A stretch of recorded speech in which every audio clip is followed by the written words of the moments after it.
करत हो।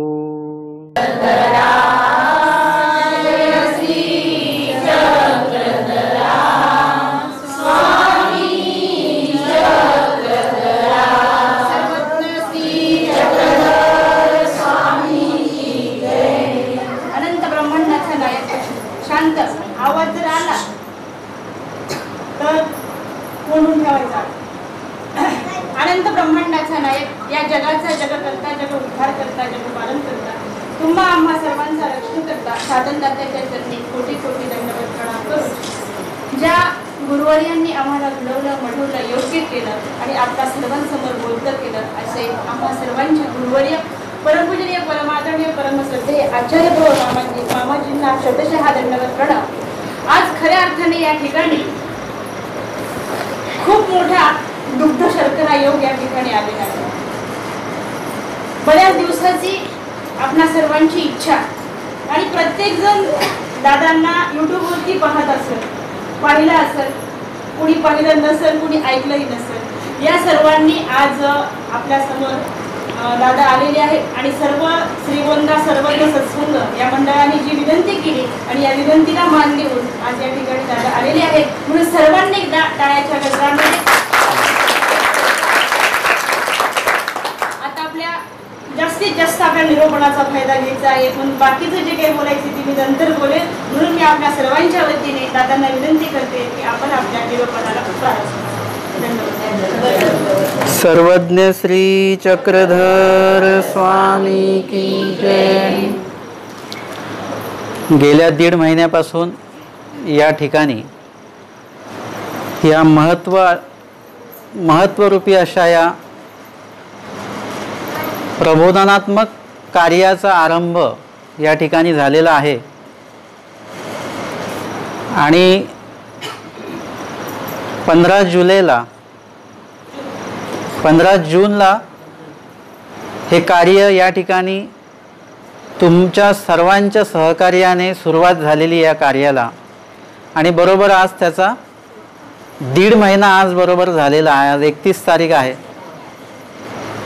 आणि मला खूप चांगलं वाटतं जेव्हा एखाद्या गावातले, एखाद्या शहरातले जे वासनिक मंडळी आहेत हे जेव्हा एकत्र येऊन एखादं कार्य आरंभित करतात, जसं मी येऊन सांगणं की सत्संग ठेवा हा एक भाग वेगळा असतो, परंतु तुम्हाला जेव्हा भूक लागते त्यावेळेला जेव्हा तुम्ही स्वतःहून सांगता मला भूक लागली आहे, मला जेवायला वाढा, जसं एखादा मुलगा आपल्या आईला म्हणतो तेव्हा आईला खूप आनंद होतो की मुलाला भूक लागली, तर जास्त आनंद आईला होत असतो।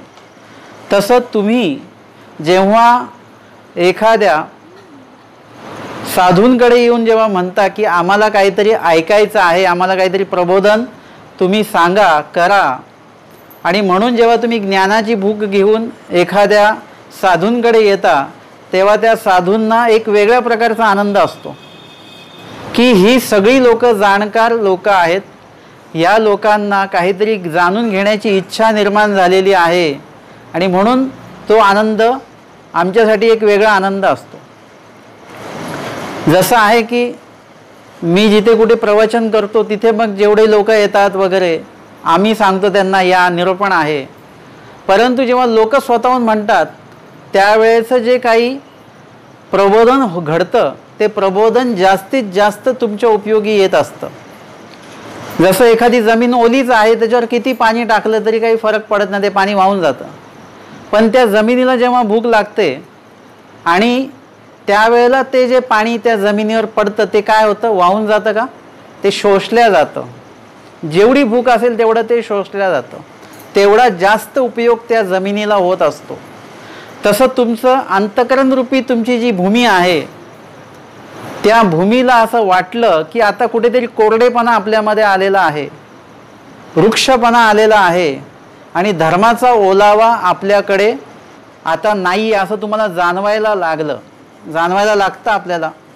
आपल्याला जेव्हा तहान लागते तेव्हा तहान म्हणजे तुमच्या शरीरातलं पाणी कमी झालेलं आहे हे त्याचं लक्षण आहे। तुमचं तोंड कोरडं पडायला लागतं, गळा सुकायला लागतो आणि मग तुम्हाला वाटतं की आता पाणी पिलं पाहिजे, तुमच्या लक्षात येतं ते.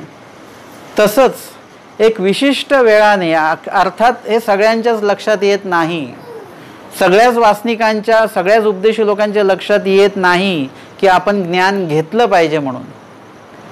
खूप वेळा असं आम्हाला बघायला मिळतं की काही लोक त्यांच्या अज्ञानत्वामध्ये सुखी आहेत. आमच्या स्वामींनी स्पष्ट सांगितलेलं आहे, अज्ञानाचेनी प्रसादे हा जन कसा आहे, सुखिया होऊनी असे. आपल्याला खूप गोष्टींचं अज्ञान आहे आणि त्या अज्ञानामुळे काय होतं की आपण कधी कधी सुखी असतो. जर का तुम्हाला ज्ञान झालं की मग तुम्ही दुःखी पण होता बरं का. काही क्षेत्रातलं ज्ञान मिळालं की आपल्याला दुःख निर्माण होतं. जर का आपल्याला सर्दी झालेली आहे आणि डॉक्टरांनी सांगितलं की तुम्हाला सर्दीच झालेली आहे, तर आपल्याला त्याचं ज्ञान झालं आणि सर्दी झाल्याचा आनंद एकेकाळी होत नव्हता, आज होतो. तुम्हाला फक्त सर्दीच आहे असं म्हटलं की आपल्याला खूप बरं वाटतं की मला फक्त सर्दीच आहे. पण डॉक्टरांनी जर का ज्ञान करून दिलं की तुम्हाला कोरोना झालेला आहे, तर काय होतं बघा. कोरोना झालं सांगितलं तर दुःख होतं, सर्दी झालं सांगितलं तर आनंद होतो की बाबा आपल्याला कोरोना नाही आहे, याचा तो आनंद आहे. म्हणजे कधी कधी ज्ञान झालं की आनंद होतो, कधी कधी ज्ञान झालं की दुःख होत असतं. आपण जसे बाहेरचे पदार्थ खातो ते आपल्याला खायला चांगले वाटतात, चवीला चांगले वाटतात, परंतु जर का कोणी सांगितलं की हे ज्यांनी दिलं त्यांनी हात स्वच्छ धुतलेले नव्हते, पाणी गढूळ होतं, तिथे माशा बसत होत्या, आता तुम्हाला काय होणार आहे, दुःख होणार आहे. म्हणजे तुम्हाला वाटेल हे काय खाऊन बसलो आपण, म्हणजे त्याच्यातनं ते दुःख प्राप्त होणार आहे. ज्ञान झालं की दुःख प्राप्त होतं आणि ज्ञान झालं की सुखसुद्धा प्राप्त होत असतं. आणि म्हणून आपल्याला हे लक्षात घेतलं पाहिजे की ज्ञानच कुठलं घेतलं पाहिजे आपण, ज्या ज्ञानामुळे आपल्याला आनंद होईल, ज्या ज्ञानामुळे आपल्याला खऱ्या अर्थाने समाधान मिळेल, अशा प्रकारचंच ज्ञान आपल्याला मिळालं पाहिजे, प्राप्त झालं पाहिजे. आणि ते ज्ञान म्हणजे आध्यात्मिक ज्ञान आहे. जसं आता तुम्ही सगळे लोक आहात, तुम्ही सगळे लोक काही ना काही पोट पाण्यासाठी काही ना काही व्यवसाय करतात, कोणी नोकरी करताय. तुमच्यापैकी सगळ्यांना जर विचारलं की तुम्ही कशासाठी कमावता, द्रव्य तुम्ही कमवता, पैसे कमवता, नोकरीला जाता, कशासाठी कमवता तुम्ही, तुमचं पहिलं उत्तर काय असेल, कशासाठी, पोटासाठी. परंतु पोटासाठी कमवणारी जी लोक होती ती जुन्या काळात होती. आत्ताच्या काळात पोटासाठी कोणीही कमवत नाही. फक्त नाव पोटाचं केलं जातं की आम्ही पोटासाठी कमवतो, परंतु खात मात्र आपण पोटासाठी नाही. आपण कोणासाठी खातो, तोंडासाठी खातो. तुमच्या पोटाला जे चांगलं आहे ते तुम्ही खाता का, नाही. तोंडाला जे चांगलं वाटतं तेच तुम्ही खात असता. म्हणजे आपण कमवतो एका नावाने आणि खातोय दुसऱ्या नावाने. म्हणून हे सर्व जे काही आपली जी दिशा आहे जगण्याची, ही काय झालेली आहे, आपणच आपली ती बदलवून घेतलेली आहे. आणि ती कधी बदलली, कशी बदलली आणि किती चुकीच्या पद्धतीने बदललेली आहे हे अजून पण आपल्या लक्षात येत नाही. आणि यासाठी म्हणून तुम्हाला प्रत्येक क्षेत्रातलं ज्ञान माहिती असणं गरजेचं असतं. मग ते आहारशास्त्राचं ज्ञान तुम्हाला माहिती असणं गरजेचं आहे, तुम्हाला आरोग्यशास्त्राचं ज्ञान माहिती असणं आवश्यक आहे, तुम्हाला जेवण कसं करायचं आहे, किती करायचं आहे त्याचं ज्ञान माहीत असणं खूप आवश्यक आहे. म्हणजे तुम्हाला जर का तुम्ही बघितलं तर मग तुमच्या लक्षात येईल की प्रत्येक क्षेत्रातलं ज्ञान तुम्हाला पाहिजे आहे.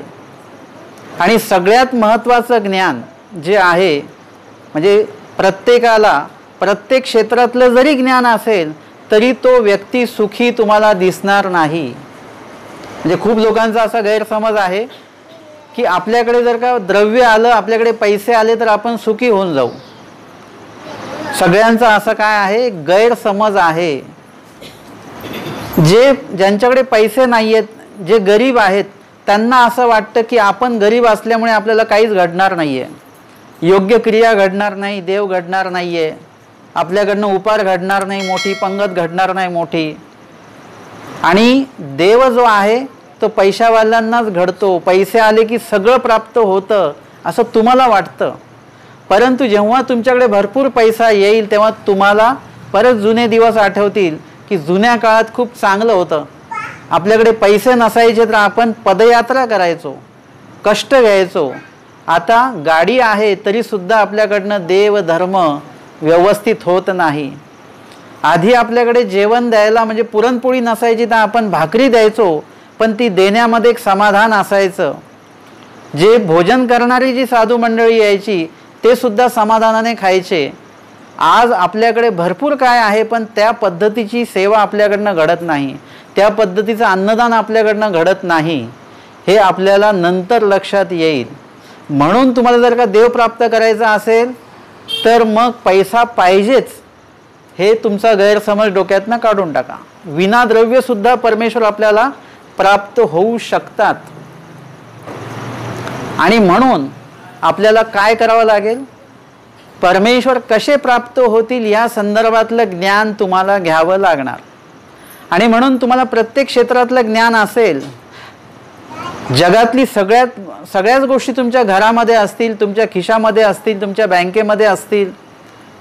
सगळ्या प्रकारचं तुमच्याकडे उपलब्धता असेल, वस्तूंची, पदार्थांची, अलंकारांची, कपड्यांची, चपलेंची सुद्धा. बरं का, काही लोकांच्या घरी गेल्यानंतर असं वाटतं की आतमध्ये 15-20 लोक बसलेले आहेत, आतमध्ये 4च लोक असतात.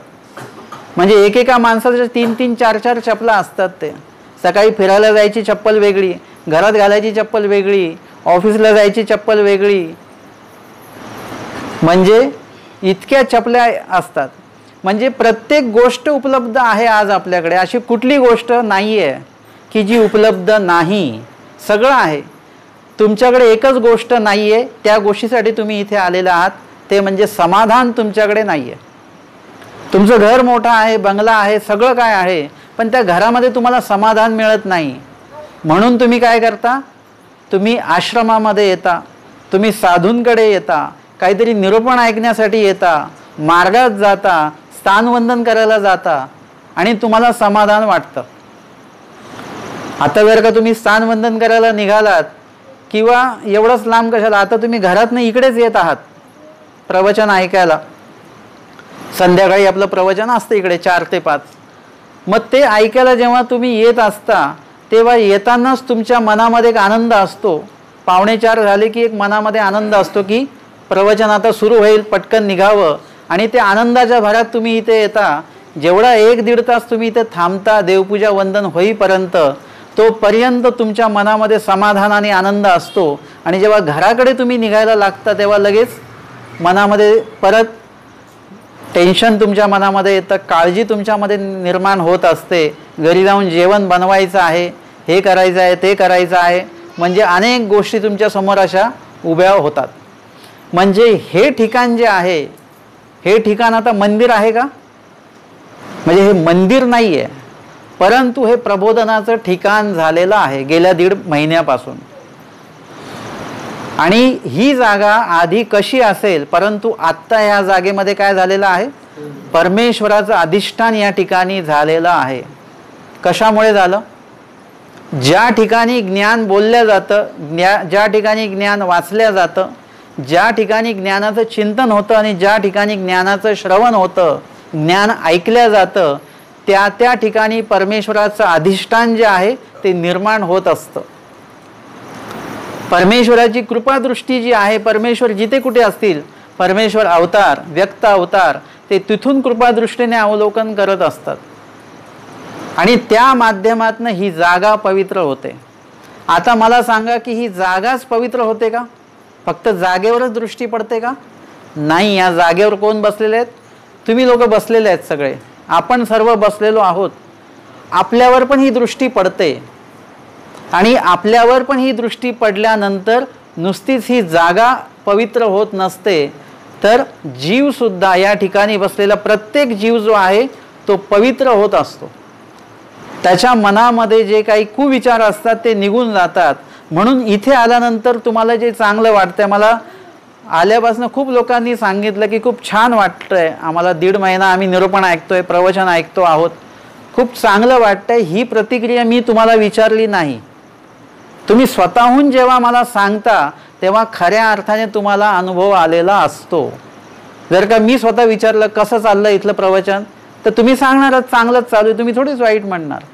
विचारल्यानंतर कोणी सांगतं, परंतु न विचारता जेव्हा तुम्ही ते सांगत असता त्यावेळा खऱ्या अर्थाने तुम्ही जे इथे उपस्थित होता, इथे जे प्रबोधन ऐकता, इथे जी ब्रह्मविद्या ऐकता, स्वामींचे वचनं ऐकता, तुम्ही ते ऐकत असताना तुमचा जो भाव आणि श्रद्धा या ठिकाणी निर्माण होते आणि परमेश्वराचे शब्द इथे बोलल्या जातात, त्यामुळे आपोआपच परमेश्वराची कृपादृष्टी या ठिकाणी येते आणि त्याच्यामध्ये आपण सर्वच पवित्र होऊन जातो, समाधानी होऊन जातो.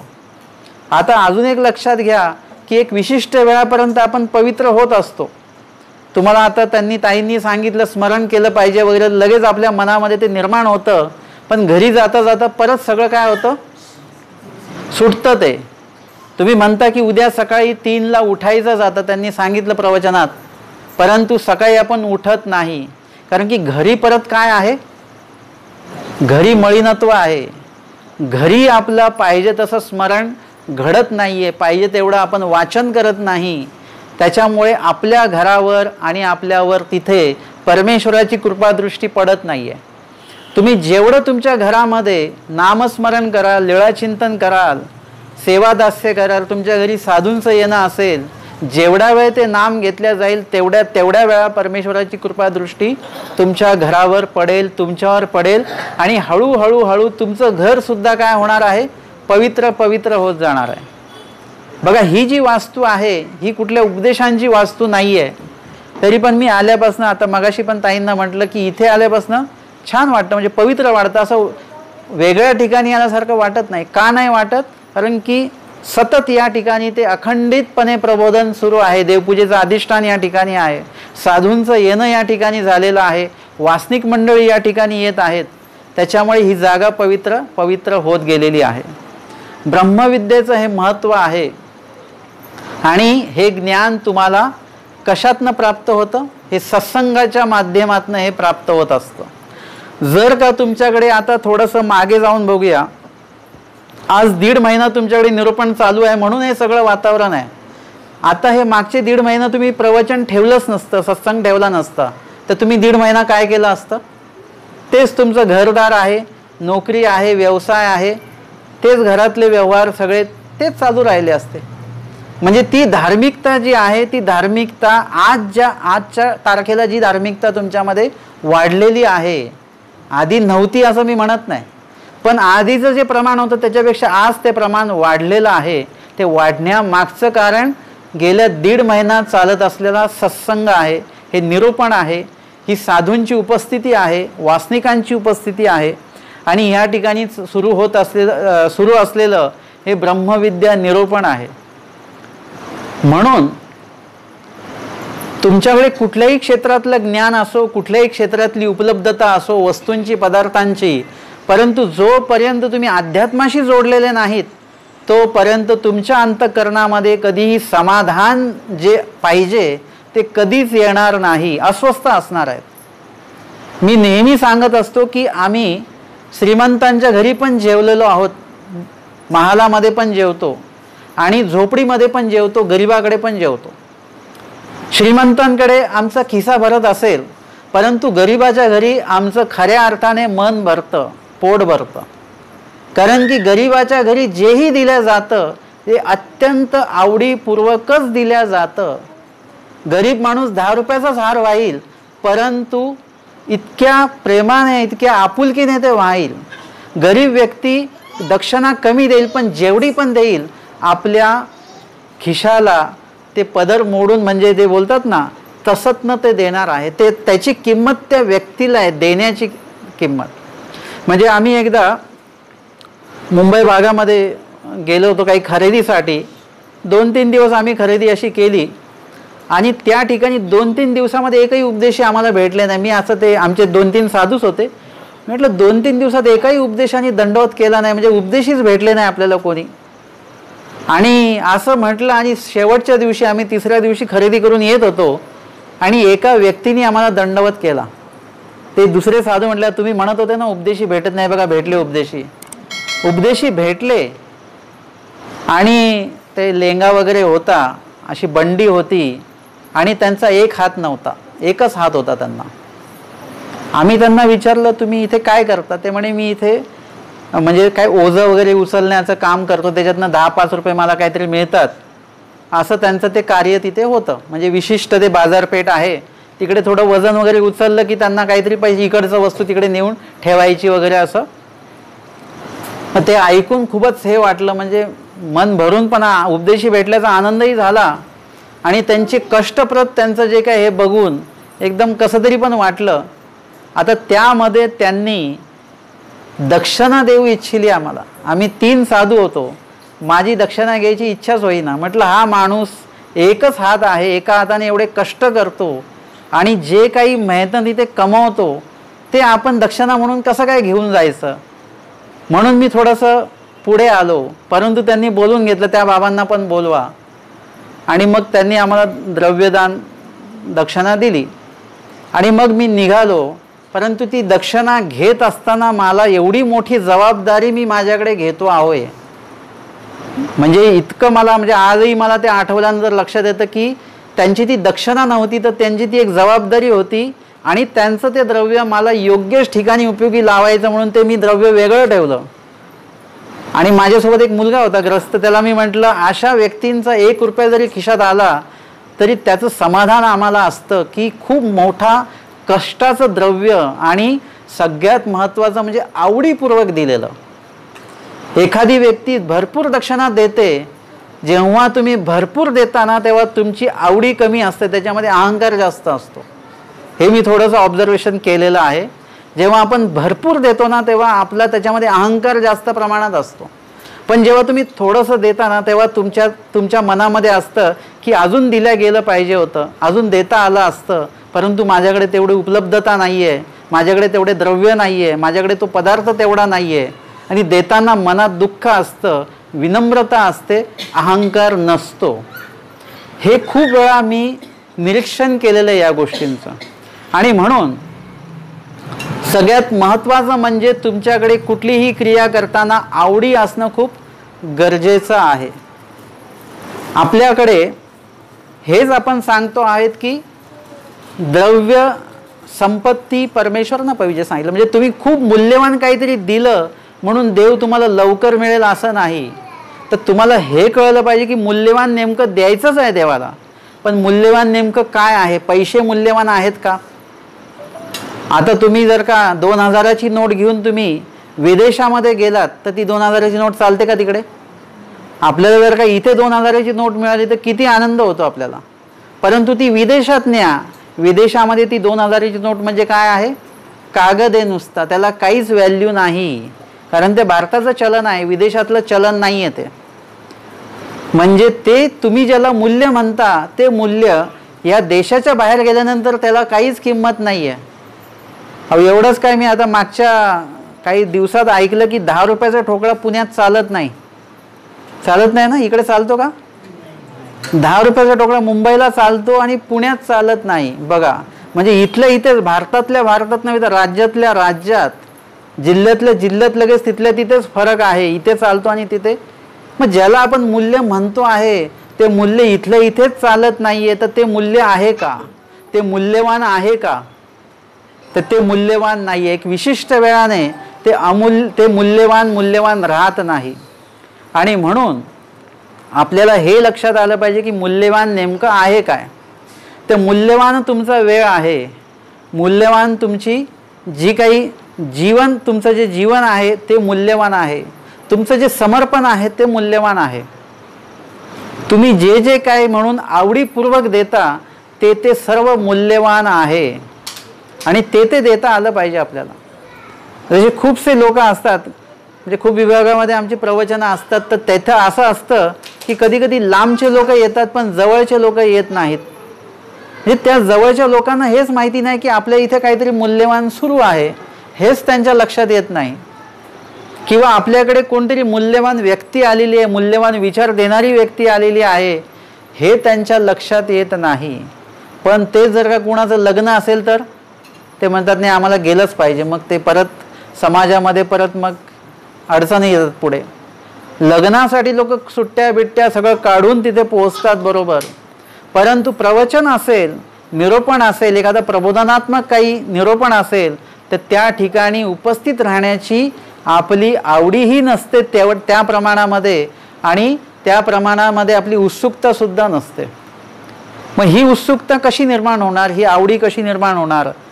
मगाशीच ताई म्हणाल्या की 1 दिवसाच्या प्रवचनापेक्षा एक विशिष्ट अधिक काळाचं जे काही सत्र जर का घेतलं, 8 दिवसाचं 10 दिवसाचं, तर काय होतं की पुन्हा पुन्हा ते रोज ऐकल्या जातं ना.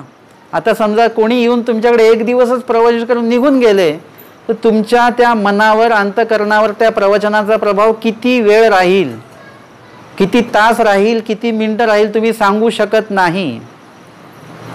परंतु रोज 8 दिवस सतत, 15 दिवस सतत, 1 महिना सतत तुम्हाला जर का प्रबोधन घडत गेलं तर काय होतं, तुमच्या मनावर तो प्रभाव पडत राहतो.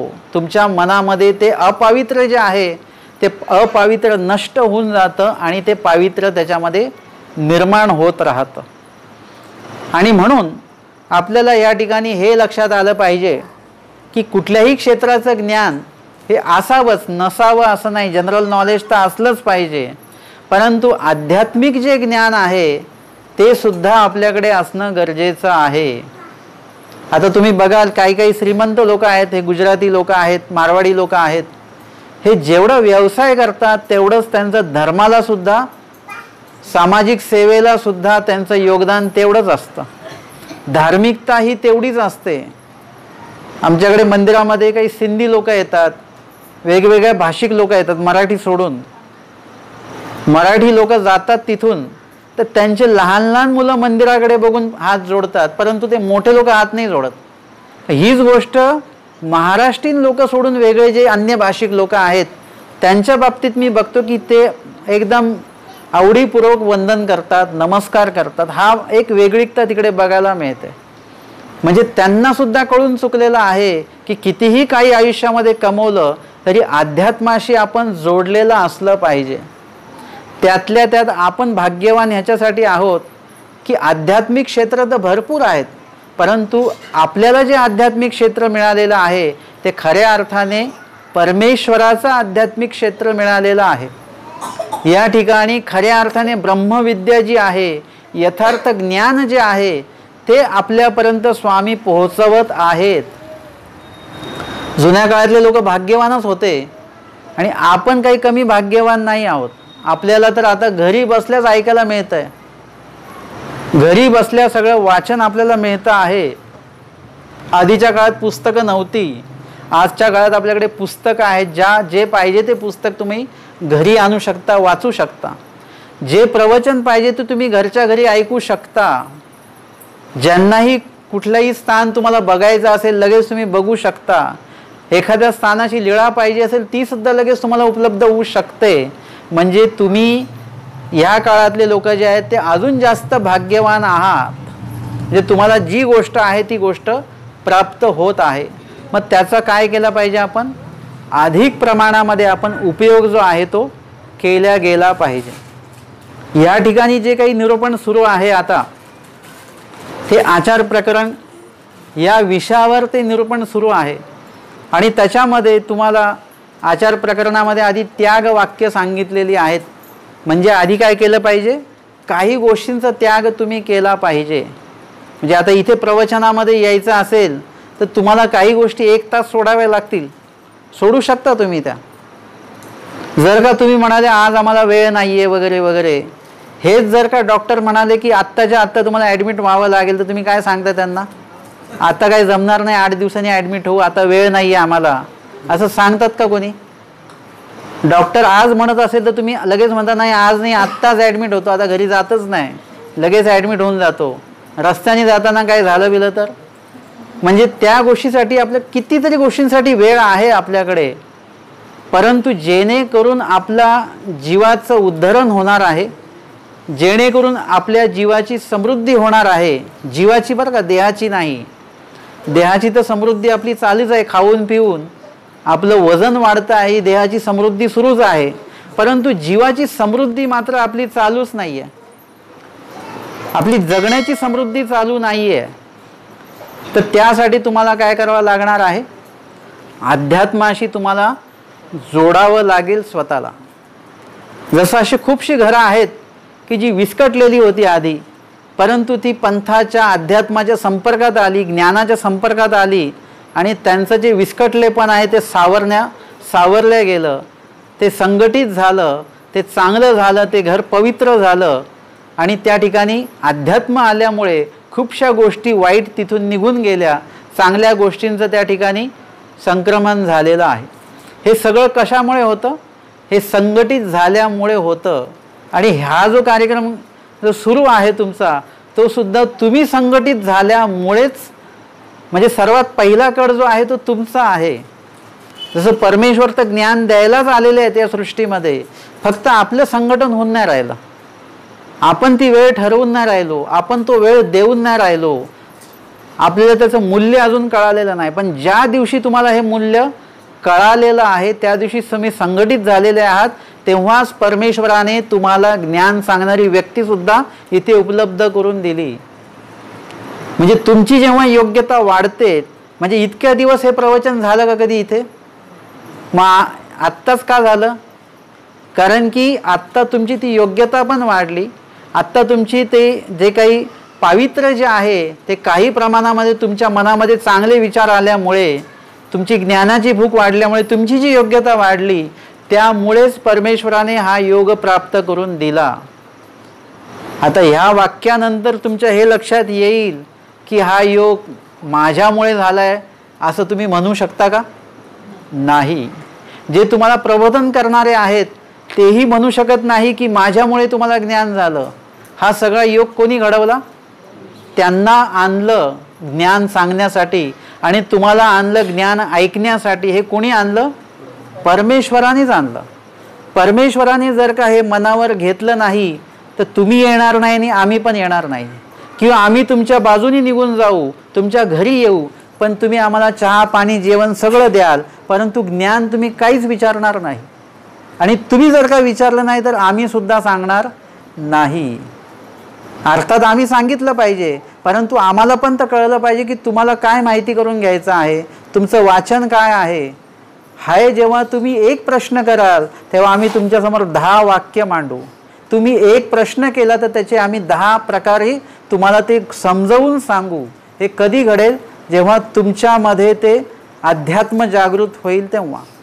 आणि म्हणून हा योग अशा प्रकारे घडून आला की तुमची ही योग्यता वाढलेली असल्यामुळे परमेश्वराला काय करावं लागलं? इथे ती व्यक्ती आणावी लागली. खूप लोकांनी ॲप्लिकेशन दिलं तर काय होतं? सरकारला ते काम करावं लागतं. आपण जास्त सह्या का घेतो? त्या स्टॅम्प पेपर खाली वगैरे अर्जाखाली भरपूर सह्या घेतल्या जातात ना. जेवढ्या जास्त सह्या तेवढं सरकारवर जास्त काय येणार आहे? दडपण येणार की बापरे एवढ्या लोकांच्या सह्या आहेत. तसं परमेश्वराला पण असं वाटलं की एवढ्या लोकांची जर का इच्छा आहे तर इथे आता काय करावं लागेल? ज्ञान सांगण्याचं आयोजन हे करावं लागेल. आणि म्हणून आज पंथामध्ये जवळपास 8 दिवसाचं, 5 दिवसाचं, 3 दिवसाचं, 40 दिवसाचं निरूपण होत असतं. पण मला वाटतं हे सगळ्यात जास्त मोठं निरूपण सध्या आहे की नाही? 1.5 महिना तर आत्ताच झालेला आहे. अजून 7 तारीखपर्यंत वेळ आहे तुम्हाला. म्हणजे आणि परत जेवढं जेवढं तुम्ही याचं आयोजन कराल, जेवढं जेवढं तुम्ही प्रवचनामध्ये सहभागी व्हाल, जेवढं जेवढं तुम्ही प्रवचन या ठिकाणी परत या ठिकाणी ठेवाल, तेवढं काय होणार आहे की तेवढं तुमचं पावित्र्य वाढत जाईल. आणि म्हणून आपल्या आयुष्यामध्ये आपला बँक बॅलन्स नाही वाढला तरी चालेल, आपली प्रॉपर्टी वाढली नाही तरी चालेल, पण आपला ज्ञानस्तर हा वाढला पाहिजे. बघा एखादे गरीब आई वडील असतात, त्यांचं असतं की आपल्याकडे पैसा येऊ न येऊ पण आपला मुलगा काय झाला पाहिजे? प्रत्येक वर्षी पास झाला पाहिजे, तो 10वीपर्यंत गेला पाहिजे, तो कॉलेजपर्यंत गेला पाहिजे. आपलं द्रव्य नाही वाढलं तरी चालेल, आपली गरिबी नाही गेली तरी चालेल, पण आपल्या मुलाचा ज्ञानस्तर वाढला पाहिजे असं वाटत असतं. प्रत्येक आई वडिलाला वाटत असतं. तसंच आपले जे आई वडील आहेत ते कोण आहेत? परमेश्वर आहेत. परमेश्वराला सुद्धा वाटत असं की तुमचा ज्ञानस्तर वाढावा. जोपर्यंत तुमचं ज्ञान वाढत नाही तोपर्यंत तुमची कुठल्याच क्षेत्रामध्ये प्रगती होणार नाही. आणि आध्यात्मिक क्षेत्रामध्ये सुद्धा ती प्रगती तिथेच थांबलेली असते. आणि म्हणून तर तुम्ही लोक प्रवचन ऐकल्यानंतर म्हणता की हे आम्हाला माहिती नव्हतं, हे आम्हाला आज माहिती पडलं, आम्ही तर अशा पद्धतीने क्रिया करत होती पण आज कळलं की वचनाद्वारे ही क्रिया अशी केल्या गेल्या पाहिजे. म्हणजे जेवढं जेवढं तुम्ही रोज प्रवचन ऐकता तेवढं तेवढं तुमच्या ज्ञानस्तर जो असतो तो वाढत वाढत वाढत वाढत जातो. आणि म्हणून ज्ञान हे किती महत्त्वाचं आहे हे सत्संगामध्ये आल्याशिवाय समजत नाही. आम्हाला एका ताईंनी फोन केला की घरामध्ये सगळं विस्कळीत आहे, म्हणजे उपदेशी असून सुद्धा ते धार्मिकता अशी आमच्या घरामध्ये काहीच नाही आहे. म्हटलं रेकॉर्डिंग तुम्ही ऐकता ते म्हणे आम्ही ऐकते पण बाकीचे कोणी ऐकत नाहीत. म्हटलं उद्यापासून तुम्ही मोठ्याने रेकॉर्डिंग लावून द्यायची, कोणी ऐकू पण त्यांच्या कानावर ते शब्द पडत गेले पाहिजेत. आणि मग त्यांनी तो उपक्रम चालू केला. आणि हळूहळू काय झालं की त्या घरातल्या लोकांना ती सवय लागली. मग ते विचारायचे आज रेकॉर्डिंग नाही लावली, आज निरोपण नाही लावलं. हळूहळू काय झालं की 5-5 मिनटं जरी त्यांनी ऐकलं, 1 तासाचं प्रवचन आहे पण त्यातलं 5 मिनटं जरी त्यांनी ऐकलं तरी काय होणार, लगेच फरक पडतो. एक शब्द जरी कानावर पडला, म्हणजे आपल्या मानव पंथातल्या इतिहासातली घटना आहे की एक जण एकाची हत्या करायला निघालेला व्यक्ती आहे, अन्य माणूस आहे, दोघांचं वैर आहे, कथा मोठी आहे ती मी थोडक्यात सांगतो. आणि तो व्यक्ती त्या व्यक्तीची हत्या करायला निघालेला आहे आणि थकला म्हणून तो एका झाडाखाली बसला. आणि तिथे आपल्या मानव पंथातले जुने अधिकारी आहेत त्यांचं निरोपण त्या ठिकाणी सुरू होतं, पोथी चालू होती, विजन सुरू होतं, मार्गमंडळी बसलेली होती. आणि त्या ठिकाणी वचन सुरू होतं, आत्मघातकी अशी कोणी ठाव नाही का. म्हणजे जो आत्मघात स्वतःचा घात करून घेतो, आत्महत्या करतो किंवा दुसऱ्याची हत्या करतो, त्याला या सृष्टीमध्ये नरकाशिवाय दुसरं फळ नाही. त्याची काय परिस्थिती होते या संदर्भातलं निरूपण सुरू होतं, स्वामींच्या वचनाद्वारे विश्लेषण सुरू होतं. आणि ते कोणी ऐकलं, तो हत्या करायला निघालेला अन्य माणूस, तामस माणूस, रागीट असलेला माणूस, त्याच्या ते कानावर पडलं. किती मिनटं पडलं असेल, 5-10 मिनटं त्यांनी ते ऐकलं.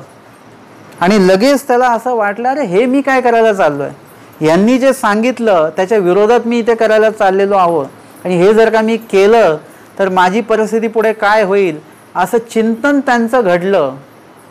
कुठल्या परिस्थितीमध्ये माणूस चाललेला आहे आणि त्या परिस्थितीत त्यांनी ते चिंतन केलेलं आहे. जसं अर्जुनाला युद्धप्रसंगी कृष्ण महाराजांनी जे ज्ञान दिलं त्या ज्ञानाचं चिंतन अर्जुन देवांनी केलेलं आहे. नुसतंच अर्जुन देव तिथे उपस्थित नव्हते प्रवचन ऐकायला, नुसतेच प्रश्न केले नाहीत, नुसतेच उत्तर ऐकले नाहीत, तर त्याचं चिंतन सुद्धा सुरू होतं. आपली परिस्थिती अशी की आत्ता आपण ऐकलं की मग घरी जाऊन आपण चिंतन करतो. अर्जुन देवाला तो वेळ नव्हता, तिथेच ऐकायचं आणि तिथेच चिंतन करायचं आहे. आणि तिथेच लगेच काय करायचं आहे, लगेच स्वतःमध्ये परिवर्तन घडून आणायचं आहे. ते त्यांनी केलं. तीच घटना सालबर्डीला सुद्धा घडलेली आहे. सशाची हत्या करण्यासाठी म्हणून 2 श्वान आणि त्याच्या मागे 2 कोण आहेत, पारधी आहेत, त्यांनी त्या श्वानांना सोडलेलं आहे. आणि त्या सशाला आता मारायचं आहे, ती शर्त जिंकायची आहे. आणि एकदा ससा पकडला की त्याला काय करायचं आहे, मांसाहार खायचा आहे. या पूर्ण विचारांनी, म्हणजे हे विचार कसे आहेत, सात्विक विचार आहेत का, हे सशाला मारायचं हे सात्विक विचार आहेत का. जिथे मानव पंथामध्ये मुंगीला मारायचं नाही, हा सूक्ष्म विचार देवाने दिलेला आहे. म्हणजे कोणीतरी ते मला म्हणालं की बाबा असं हिंदू धर्मामध्ये असं आहे, गाईला मारायचं नाही वगैरे. म्हटलं हिंदू धर्माचं काय सांगता, चक्रधर स्वामींनी तर मुंगीला सुद्धा मारायचं नाही असं सांगून ठेवलेलं आहे. एवढं मोठं स्वामींनी आदेश आणि एवढा मोठा विचार स्वामींनी आम्हाला देऊन ठेवलेला आहे. तर या ठिकाणी सुद्धा सशाला मारायला आली ती विचारसारणी आहे. स्वामींनी काय केलेलं आहे, त्यांना एकच वचन सांगितलं, 2 शब्दात व्यावहारिक याच्यामध्ये निरूपण केलं स्वामींनी. आणि लगेच त्यांनी काय केलेलं आहे, ते विचार स्वामींचे ऐकले सुद्धा, त्याचं चिंतन सुद्धा केलं. आणि लगेच स्वामींना सांगितलं आजपासून आम्ही हे काहीही करणार नाही, हे याच ठिकाणी आम्ही थांबवतो, बंद करतो आहोत. आणि त्यांनी तो हिंसेचा विचार तिकडेच ठेवून दिलेला आहे, सोडून दिलेला आहे. तीच घटना जी आहे या ठिकाणी आपल्याला बघायला मिळते अर्जुन देवांच्या बाबतीमध्ये, की त्या ठिकाणी म्हणजे आपला विषय काय चालू आहे की तिथेच प्रबोधन आहे, तिथेच चिंतन आहे आणि तिथेच परिवर्तन सुद्धा आहे. ज्ञानस्तर त्या ठिकाणी वाढलेला आहे अर्जुन देवांचा. कुठे? युद्धभूमीवर, जिथे थोड्याने युद्ध करायचं आहे त्या ठिकाणी ज्ञानस्तर त्यांनी स्वतःचा वाढवला, स्वतःची योग्यता त्यांनी वाढवलेली आहे. आपण सुद्धा एका युद्धभूमीवरच आहोत. संसार म्हणजे काही युद्धभूमीपेक्षा काही वेगळं नाही आहे. तुम्ही लोक फक्त सगळं ॲडजस्ट करून घेताय म्हणून सगळं ठीक आहे, नाहीतर एकमेकांशी अजिबात पटत नसतात. एकमेकांचे विचार, घरातले कोणाचेच विचार कोणाशी पटत नसतात. मुलं तुमचं ऐकत नाही, तुम्ही मुलांचं तुम्हाला पटत नसतं. कुणाला सासूबाईंचं पटत नाही, कुणाला सूनबाईंचं पटत नाही, कुणाला मुलाचं पटत नाही, कुणाला वडिलांचं पटत नाही. सगळं विस्कळीत आहे. फक्त तुम्ही काय केलेलं आहे, त्या मातीच्या भिंतीला एक प्लास्टर केलेलं आहे, त्याच्यामुळे ती भिंत चांगली वाटते. ते प्लास्टर काढलं तर सगळं माती आहे आतमध्ये. जे तुम्ही लोक ॲडजस्ट करताय म्हणून सगळं ठीक आहे, परंतु जर का बिघडलं तर मग एकदम संसार म्हणजे युद्धभूमीपेक्षा काही वेगळं नाही. युद्धभूमीवर तरी ठरवून वगैरे वेळ देऊन युद्ध होतात. संध्याकाळी जर का काळोख पडायची आधी शंख वाजला की युद्ध थांबून जातं. तसं घरामध्ये चालतं का? वेळ काय देऊन की आपण 10 वाजता भांडायला सुरुवात करू आता, असं चालेल का? तिथे कधीही भांड्याला भांडं लागतं आणि कधीही भांडण होऊ शकतं. म्हणजे संसार म्हणजे भयानक युद्धभूमी आहे. तर त्या ठिकाणी राहून तुम्हाला अर्जुनासारखं व्हायचं आहे. त्याच ठिकाणी तुम्हाला प्रबोधन मिळणार सुद्धा आहे. ही तर फक्त सुरुवात आहे तुमची. पण जर का तुम्ही संघटित राहिलेत, तुमचे आध्यात्मिक विचार जर का तुम्ही संघटित ठेवले, तर हा योग तुम्हाला कायम भेटू शकतो. आणि त्याच ह्याच्यामध्ये तुम्हाला हे प्रबोधन ऐकायचं सुद्धा आहे, याच्याबद्दल चिंतन सुद्धा करायचं आहे. नुसतंच ऐकायचं नाही. जे ताई सांगणार त्यांना त्रास पण द्यायचा, थोडासा प्रश्न पण त्यांना विचारायचे उलटे वगैरे. तुम्हाला जे नाही समजलं हे तुम्ही प्रश्न कधी विचारणार?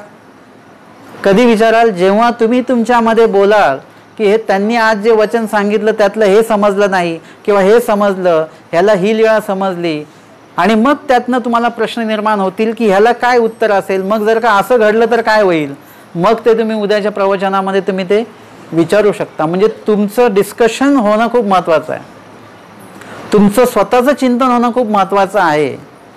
म्हणजे एकमेकांना तुम्ही भेटल्यानंतर आज पाणी आलं का हे विचारायचंच नाही.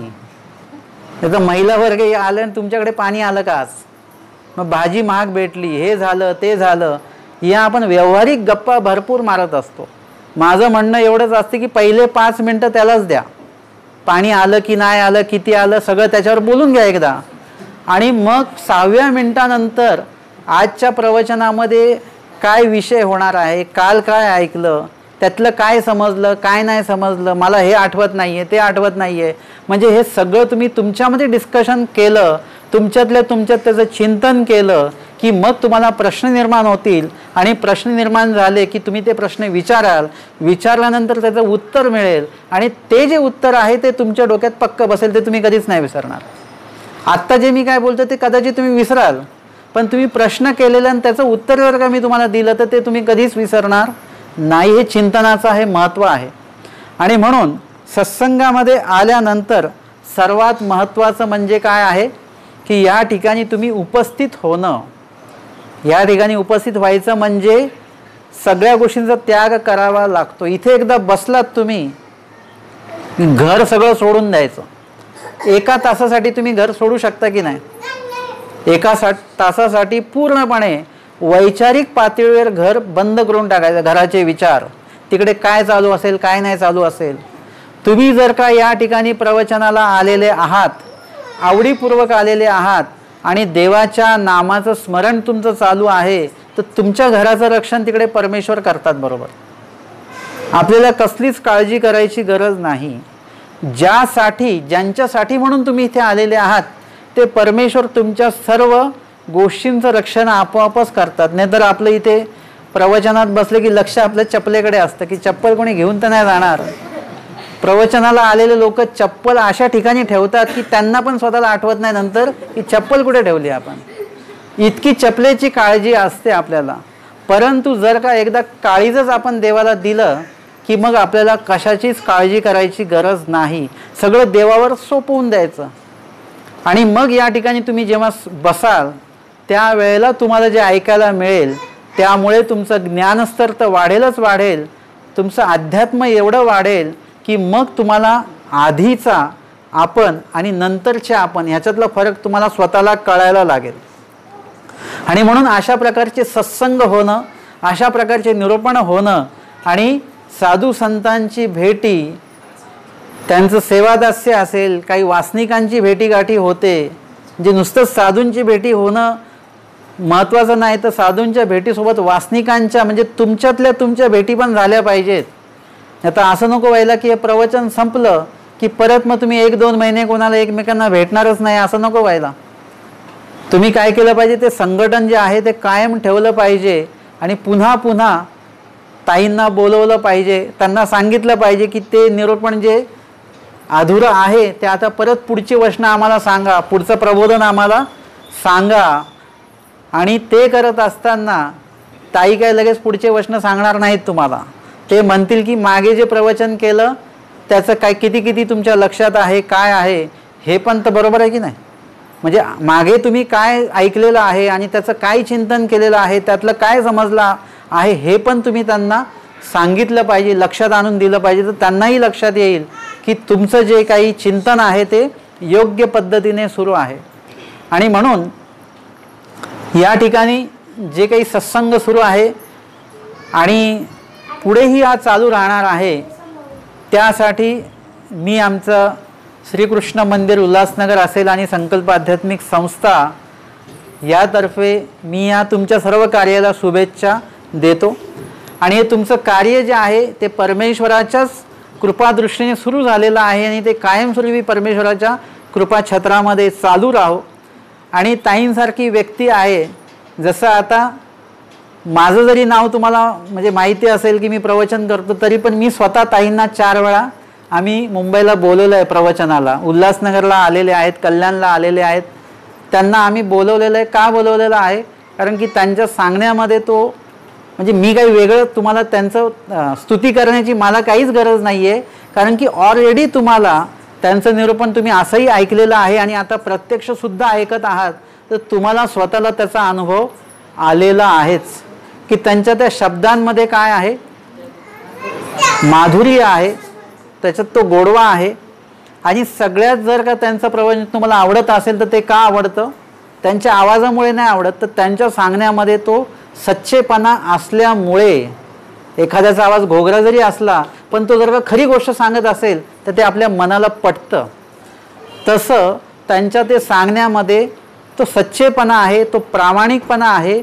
आणि जसंच्या तसं वचन म्हणजे स्वामींनी तुम्हाला काय करायला सांगितलं हे तसंच्या तसं आचाराची वचनं आणि त्याचा अर्थ, त्याचं विश्लेषण, त्यातला तो जो आचार आहे ते तुमच्यापर्यंत पोहोचवण्याची त्यांची ती धडपड सुरू आहे की तुमच्यापर्यंत ते पोहोचलं पाहिजे, तुमच्यात अजून बदल झाला पाहिजे.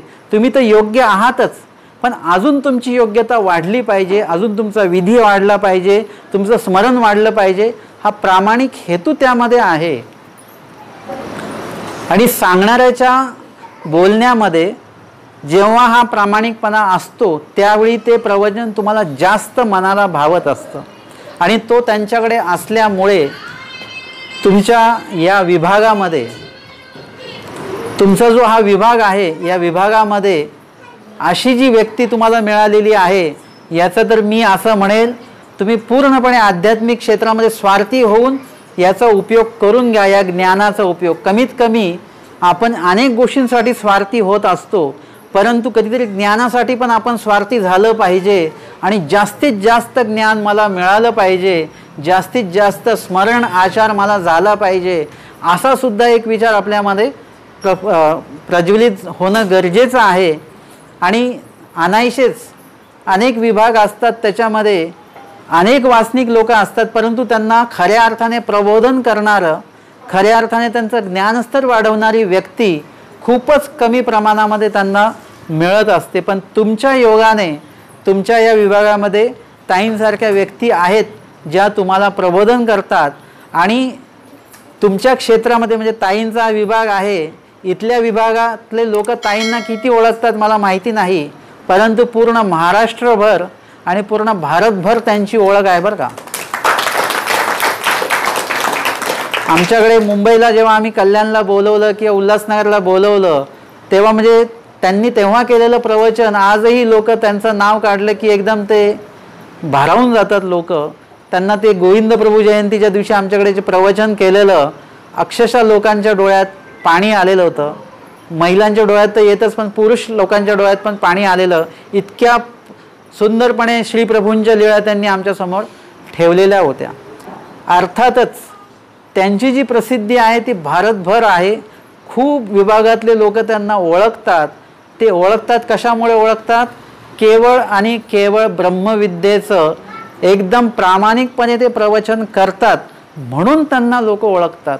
त्यांच्या बोलण्यामध्ये तो प्रामाणिकपणा आहे, ती जी काही मूल्यता आहे तर ती असल्यामुळे आणि म्हणून तुम्हाला हा जो योग प्राप्त झालेला आहे खऱ्या अर्थाने खूप चांगला योग आहे.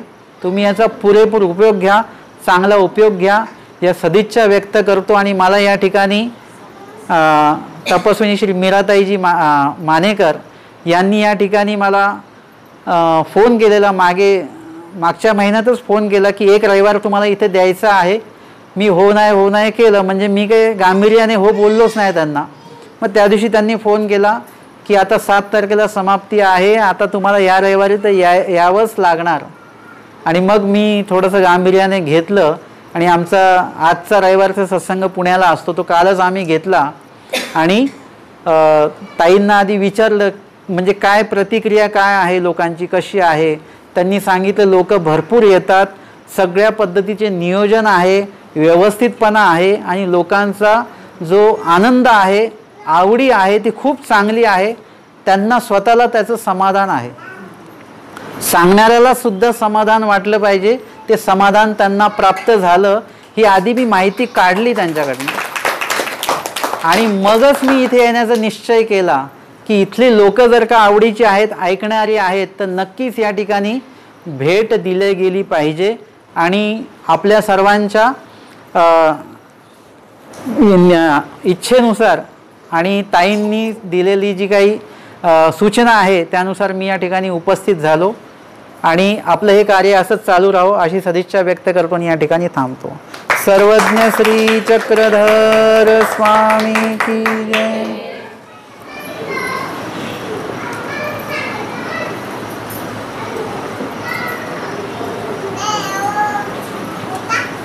झाले या भेट भिक्षुकाची, भेटला जैसा काही ईश्वरची.